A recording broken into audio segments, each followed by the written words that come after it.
Those gifts weren't left behind with that company. Those gifts were given to you by our Creator, Yahweh, by Jesus, and they were put inside of us. And unfortunately, sometimes we forget that in the beginning, and we allow our minds to kick in, and we allow other people's ideas about us to kick in. And that's where the depression for me began to come in. And then, but once you realize and you are connect back to the Father, connect back to the vision of what it is that you're supposed to be here for, then you're able to pull yourself out of the darkness. So in what I've actually, the Lord had me write a book about losing my job and the depression coming in and pushing in on you. And the goal there was to break me. So, this is a spiritual battle that we're in, whether it's in corporate, whether it's at church, whether it's in life, there's a battle going on. And so we have to recognize it. We have to understand where the Father is and hold on to his hand to allow us to be pulled out of the darkness,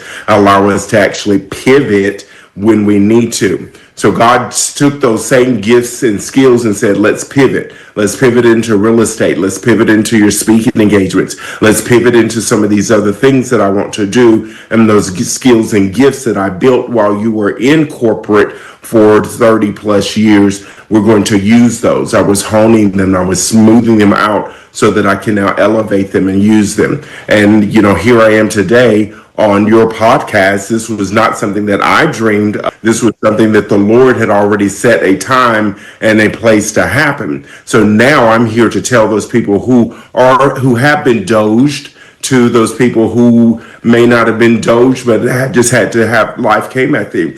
Just go ahead and make the pivot. Make the pivot with God. Begin to hear his voice, pray about it, talk to him about it, talk to wise counsel who or hear from the Lord, and make the pivot into the new career and the new area. And look at yourself and look at your skills so that you can add value into the place that you're headed to.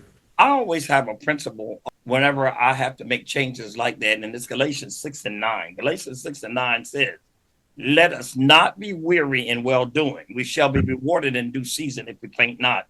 I think one of the most powerful things that some of you that are listening at the sound of our voice that are dealing with, I'm searching for a job, I'm trying to pivot, I'm trying to do everything right, and you keep getting disappointed letters, or you keep getting back emails or no response whatsoever. I want to say to you, amen, be very careful of becoming weary in well-doing. That word weary means to be worn out in strength, fervor, and drive. I pray that the Lord gives you the strength, the fervor, and the drive to keep right on pushing.